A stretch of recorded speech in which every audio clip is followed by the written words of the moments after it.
John Truby's The Anatomy of Story is, I'd say, the most definitive guide on how to go about writing a consistent, clear, well put together story. It's not just a story for short stories or a play or a movie. This is the whole gamut. So if you're ever confused about certain movies or games that you've played or watched, and you kind of curious, well, how would someone go about writing a better version or a clearer version? This is pretty much the best guide I've ever seen. There's very little I disagree with on him. Most of it's semantics. A lot of people define certain terms or certain components of a story differently, or they mean certain things, but the effects are essentially the same thing. And he's really spent his entire life professionally looking at every medium, every genre, and sort of put them together in a comprehensive step by step. It's really a thick tome. You can sit through, I'd say about 2 weeks worth of just reading and reading and taking your own notes and going, wow, this really inspires you to do your own stuff. And I'm going to go through, I'd say, about maybe a few videos of what he talks about, because it is very enlightening on how to go about creating a story. Now, when I analyze actual works of video games and books and whatnot, it's a very different approach from writing. They obviously share the same things, the same components and whatnot, but we look at things from a dramatic perspective, like what's the end result of all this writing and all this production. Whereas a writer really won't care about dramatic structure. They won't really care about a denouement or all these other things. They just have this great idea and they're going with it, and they have all these other things to connect with. So this book sort of gives you a very structured approach to this. It's kind of funny because he will say that this is very organic, this is very natural, but it sure is a very regimented way of doing things. So you may think, oh yeah, this is totally, you have a great idea, you just start writing. No, no, no, no. You are pretty much analyzing everything before you even put down a sentence of content.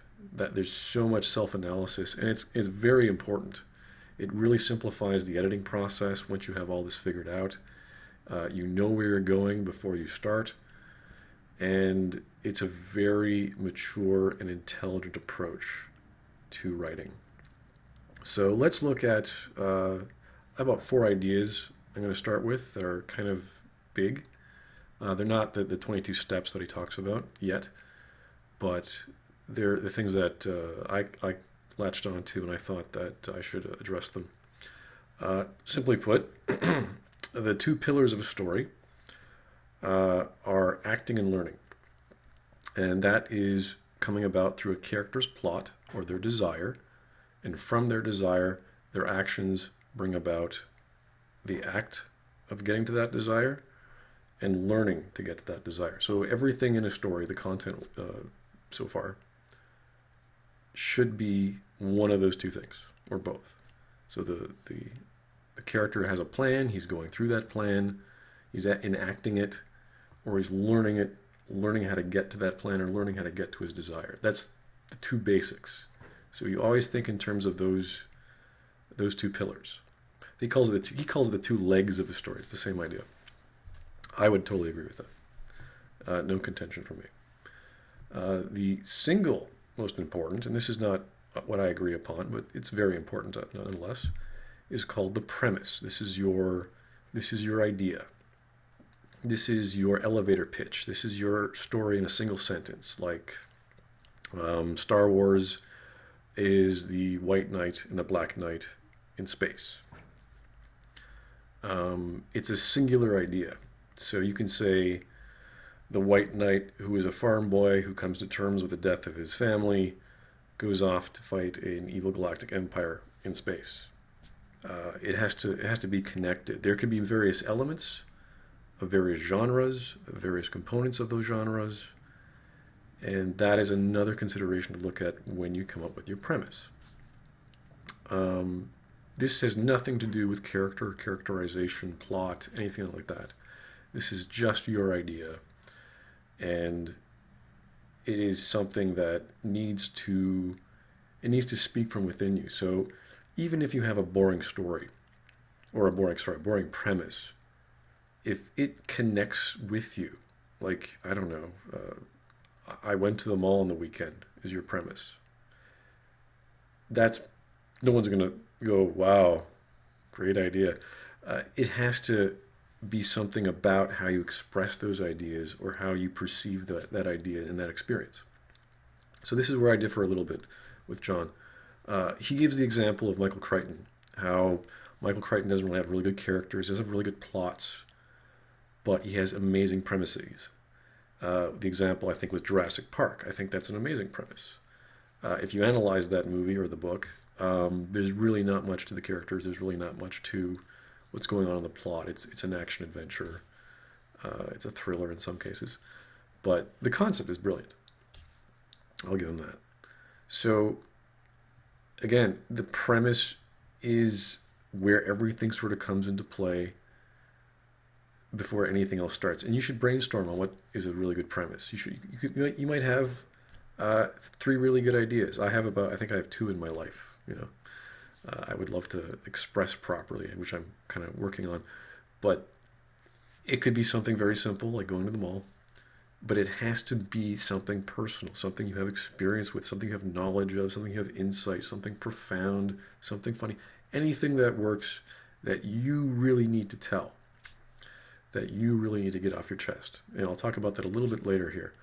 But the next idea, which is I find very fascinating, is he refers to as the designing principle.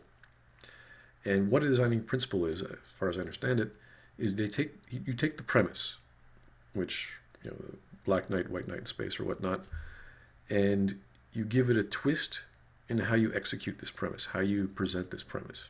So it's kind of like giving a layer of meaning through your process of writing. This is really where the originality in storytelling comes, because premises are, all the stories have already been told. It's how you do it. So the designing principle is kind of like a guide of how you write. Look at a movie like Memento. Let's say the premise of Memento is a guy who cannot make long-term memories, is looking for his girlfriend's or wife's killer. Okay, interesting premise. But the way it was executed is they took scenes and they played them backwards. So your mind has to think backwards. Like, okay, he's doing this in the future and it's going backwards. Like that's interesting. That's a very excellent way. That story could have been about anything, or the premise could have been about anything, but the way it's executed gave it an extra layer of depth. Just on how it was shown. Chapters going backwards. Simple idea. So think of it as the story process plus a unique way of executing that process, which is kind of like a strategy to express an idea. So you can take the premise, you can take the theme. I'm not going to get into theme because it's another whole big convoluted idea. You can take characters, the medium especially, and come up with this designing principle. And he also says this is what all good stories have. This is the seed of the story. It's called the synthesizing idea. I just call it an extension of the premise. You take the premise and you pull it a certain direction, you twist it a certain way, you look at it and go, I can do this with it. It also is the logic that this story follows. With Memento, this is what's going to happen. You're going to get to the end of that scene. It's going to start again, this time from the past and further past as you go. So it's part of consistency. It could be part of symbolism. You can use a symbol. There's symbol webs he talks about. There's metaphors.